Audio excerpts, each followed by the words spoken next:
My name is Boyd Bushman. I'm a senior scientist from Lockheed Martin. I have 27 patents. Approximately 13 years ago, I ran across a person who had been given a job by Dr. Teller. Dr. Teller was Oppenheimer's right-hand man, and even after Oppenheimer was thrown out of Area 51, Dr. Teller stayed there and was in charge of several programs. The person that I contact twice to 3 times per month is the head of that program now. And they continually update me on everything they possibly can. I do have a top secret clearance. I choose, however, for their purposes, not to use it because the intelligent ones of me and me actually believe that a great deal of information should be lifted up from those dark recesses of Area 51 and moved over so people can see it. So that's what began about 13 years ago. Since I am a scientist, I do not believe in theory. I basically say, follow the data, theory be damned. If something can't verify by a physical test that something is true, then I do not care to accept it in that I present. Therefore, everything that we present here will be data that comes directly from them through me to you. The subject of today there are those that are acquainted with the fact that there were Phoenix lights that occurred over Phoenix about 2 years ago. They were photographed, and those really turned out to be just blobs across the Phoenix sky. It turned out to be that a very dear friend of mine took his wife up a mountain on Valentine's Day, and they took a photograph of Tucson. Turned out to be, when they developed the film, there were a total of 5 UFOs across Tucson proper. And this is Tucson as they saw it. Can you get that? So here's the picture of Tucson as he had it. Then, as he developed further, notice that there are 5 very distinct UFOs along the top of the mountain. Mm-hmm. One of them is even canted a bit, about 45 degrees.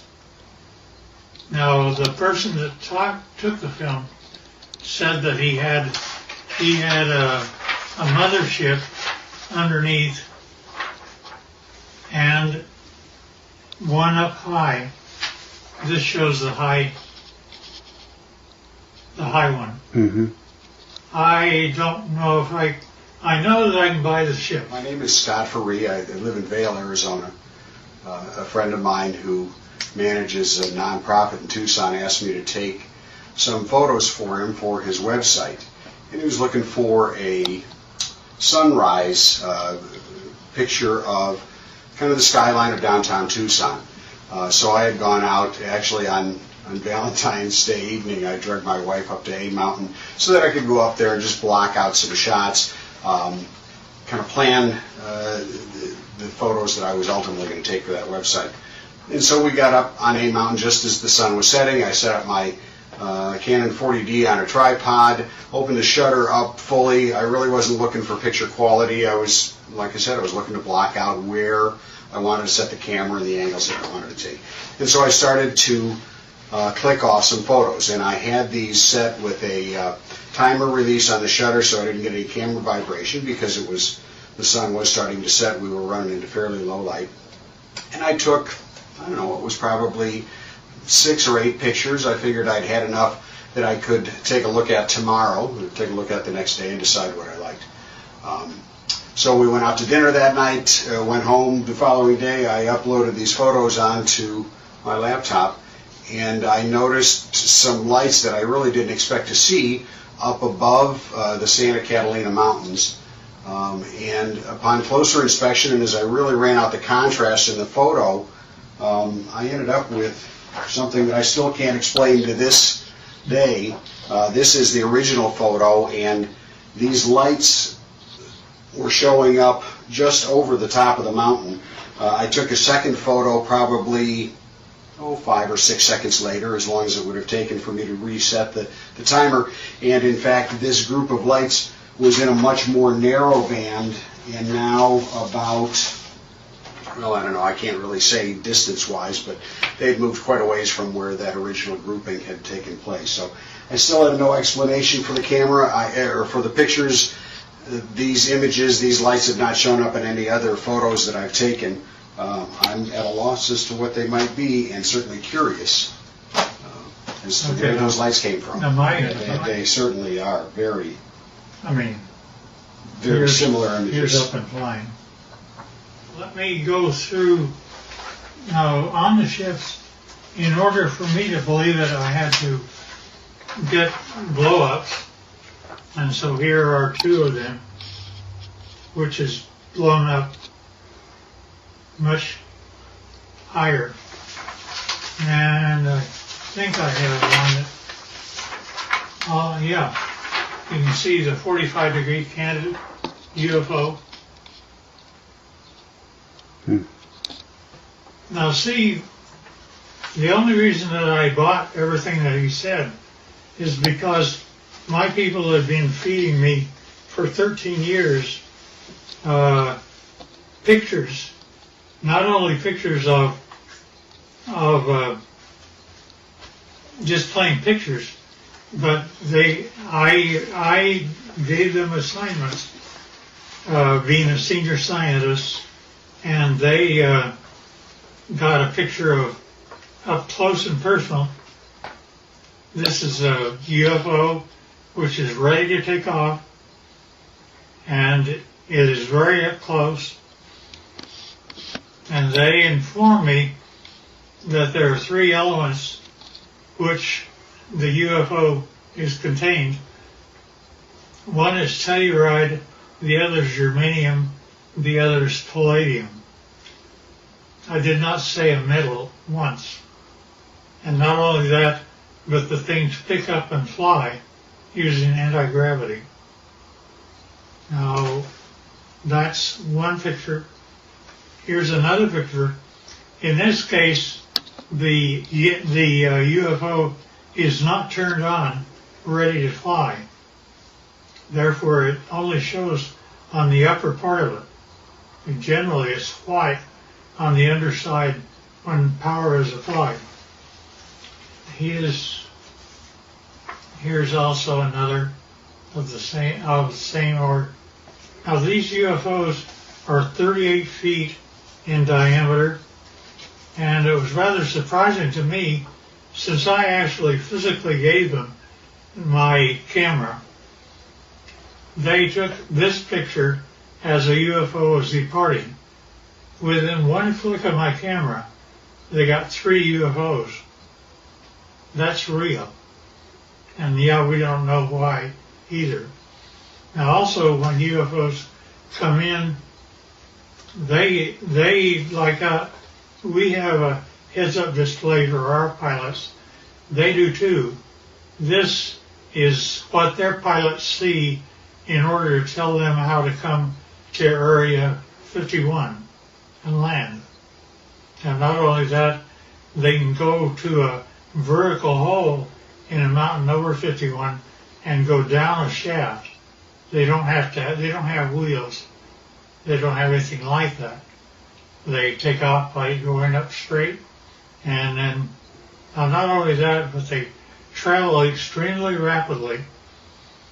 Their home planet is Quintonia, which is 68 light years from us. They, to my surprise, when I asked them how fast they take to get from that, it should be 68,000 years to make it according to Einstein. But they're able to make it to us in 45 years. So I gave them an assignment to photograph the planets from space as they were coming back. And they did that. And you see Jupiter and Saturn and Mars and Earth as it's seen by UFOs. And here's another.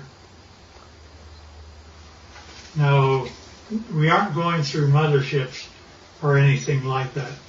Nevertheless, those are the UFOs. Now, when they actually get powered up and actually start traveling, it turns like this.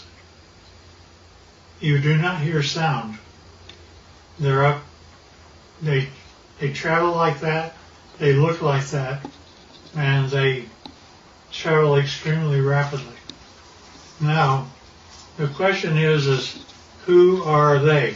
Here's another one that's, you see the bottom, how it's all white? It's turned on. Here's also the bottom turned on. Strangely enough, I asked them to take pictures of the power unit on the bottom, up close and personal. They gave me this. I don't know what this means. That's when my camera actually looks into the power center of the UFO. Now, I asked them to tell me about who was flying these things. He therefore said, fine, they're approximately 5 feet, 4.5 to 5 feet tall.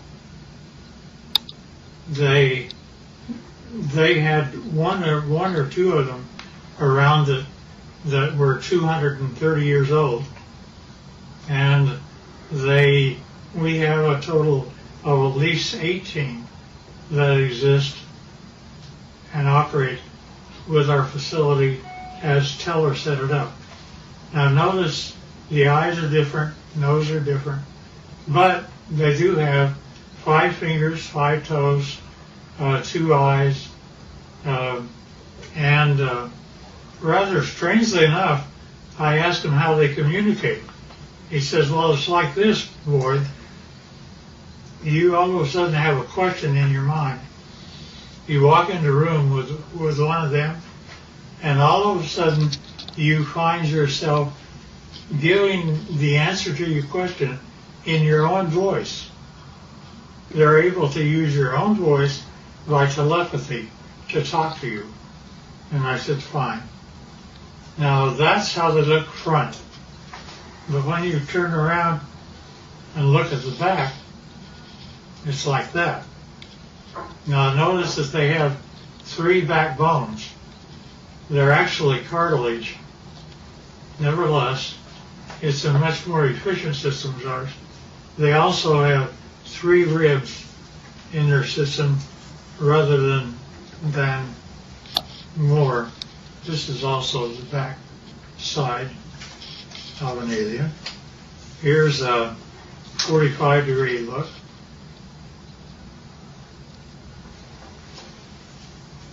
And here's the back of the head. Notice the veins, no hair. And now when we talk about aliens, I pushed the issue, and he said, well, there's kind of 2 groups of aliens. he divided them, they divide them into two groups. One group he calls, it's like you have a ranch. And you have a ranch and you find that one group are your wranglers that know how to wrangle your cattle. The others are rustlers, ones that steal your cattle. And indeed, that the two groups do act differently. To the ones that are wranglers are much more friendly and have a better relationship with us. Here's the other side of the alien too. Now also notice that their feet, where they have 5 toes, the toes are joined together like a frog, and yet they are dissimilar. Now there was a surprising occurrence, and that is my friend had one of them that was a friend, and he died here. And 10 days after his death, I was out visiting my buddy who's in this picture. And if you look very close, you can see that his friend is in spirit form and right over his left shoulder. You can also see that the fingers are long, that there is something. We have an expression that basically say when a person dies, they stay around their body for 3 days and then go off, and they basically have the same thing that happens to them. Now, with respect to the alien craft, we have American citizens which are suited up like this, and they are working on UFOs 24 hours a day, and we're trying to learn what to do. These are 2 guys, 2 American citizens, and they're trying to protect themselves against germs and things like that. And here's another view of them. And here's another one. There's an upper part of a UFO and a lower part of a UFO. This is the upper part, and it's just one of them up there. They have, generally we give them suspenders so that if they start floating, they don't have gravity on the inside. Somebody can grab them and pull them over to the side. And this is the home planet that they come from, which they call Quintonia. Now notice that the hand, that's an alien hand. Notice that the fingers are longer than ours by quite a bit, about 30% longer, and that's just the way they're put together. Now, at any rate,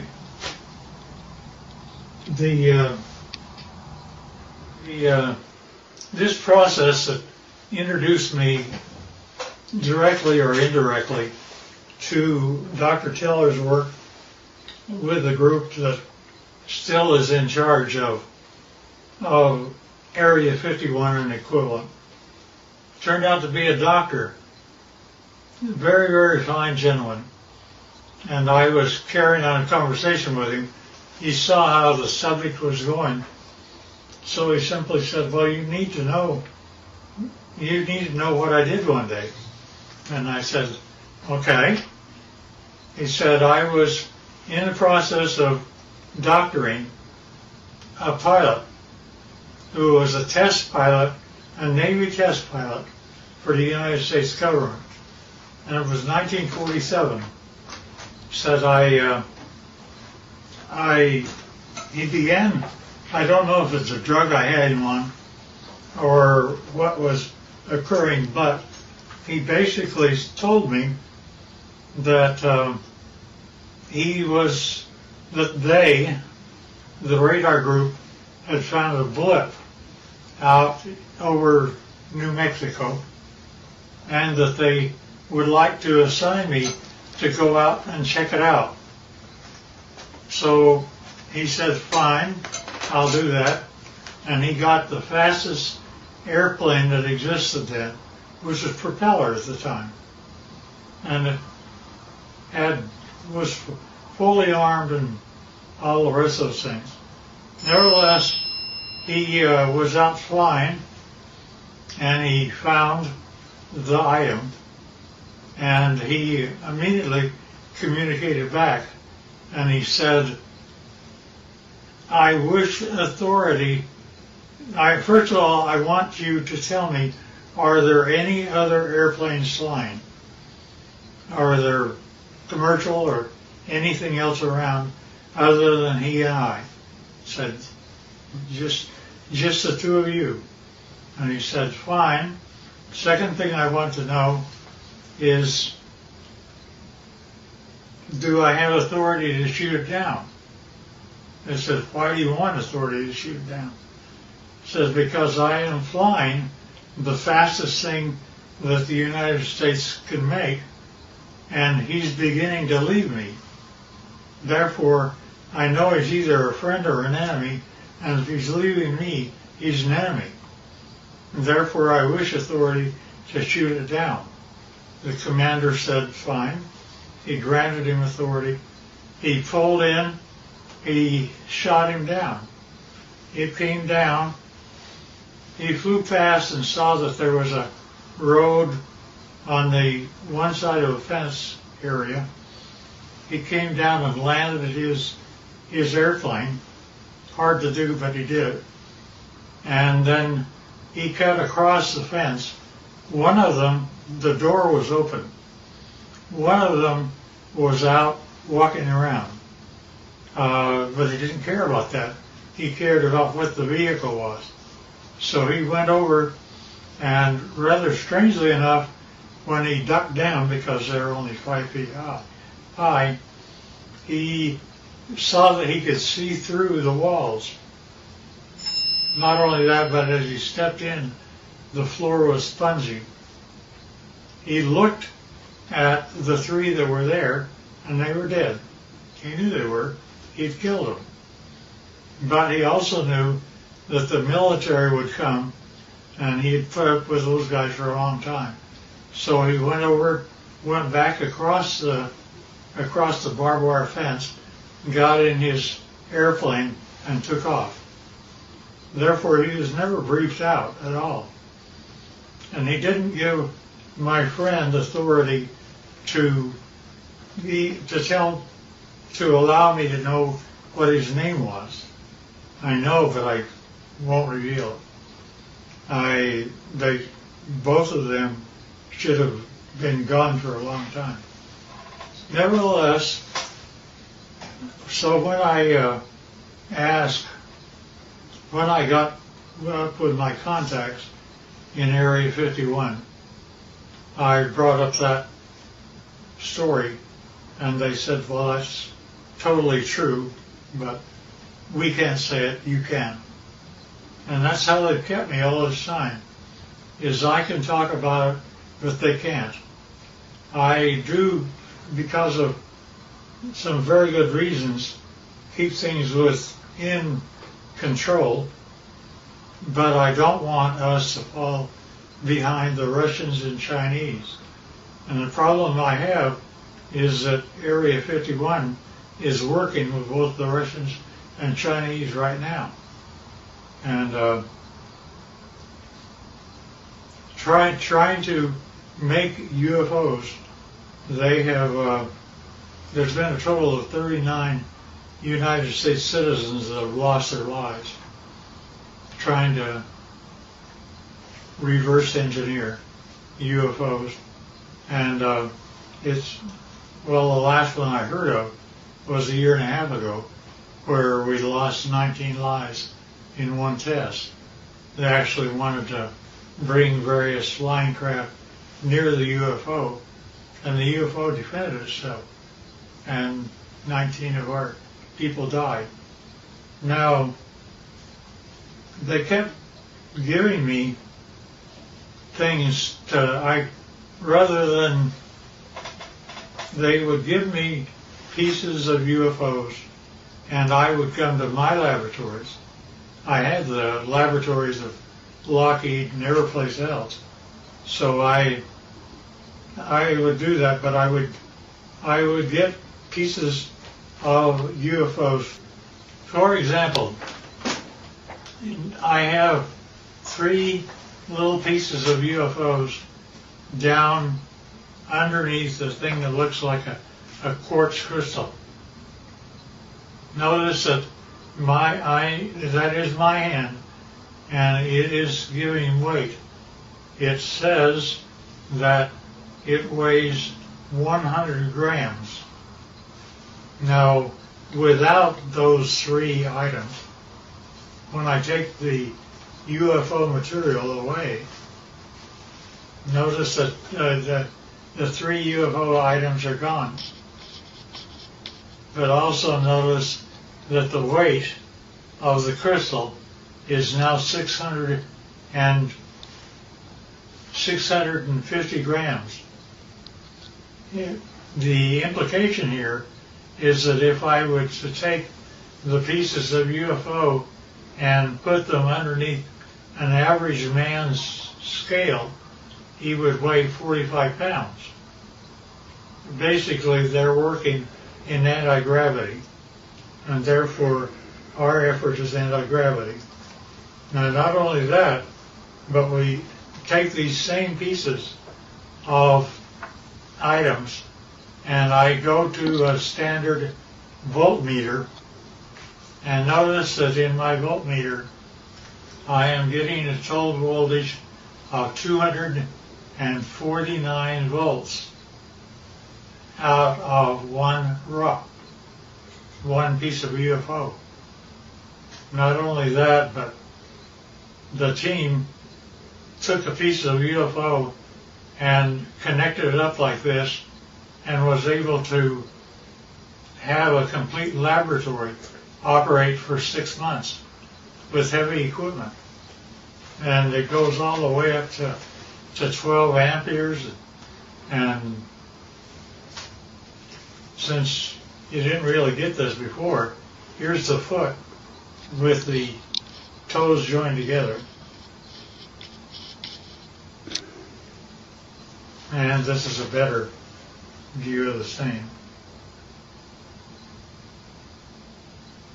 Now notice also, this is the body of an alien, and where we have 6 ribs that are connected together, they have 3. And the total height is less than 5 feet. And they still look like this, not like you and I. Nevertheless, so we're able to obtain voltages and anti-gravity, and anti-gravity appears several ways, which is rather unique and nice. Scotty talked about UFOs. I basically said, yeah, I understand, because here is what Area 51 was giving to me since the year 2000 and beyond. Notice it's recent, and we have one triangle, then we have 1, 2, 3, 4, 5, and we have one that's 150 feet across, if not larger.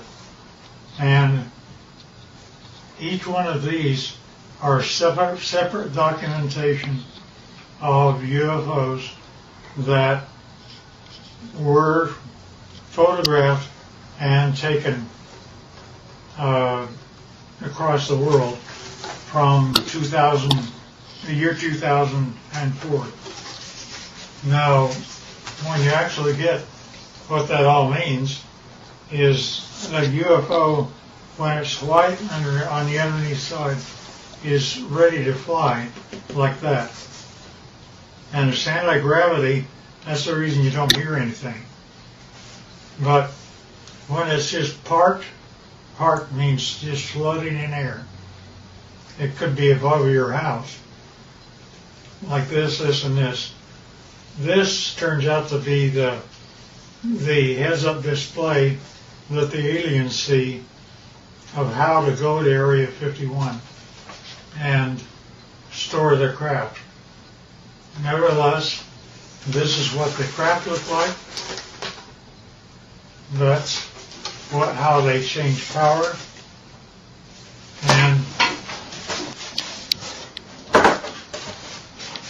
And notice that here's an egg-like thing, but it's standing on end only because it has no gravity itself. And that is a piece of UFO germanium. And this little dot is a piece of neodymium magnet, which is above the germanium, and it's floating all by itself. And that, again, is a UFO.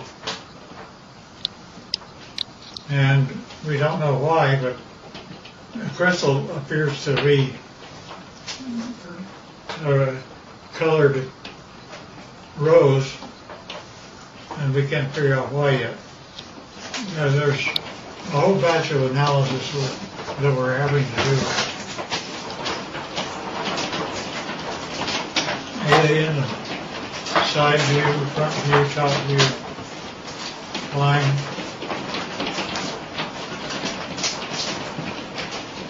And that's the power center of palladium in the middle of the craft.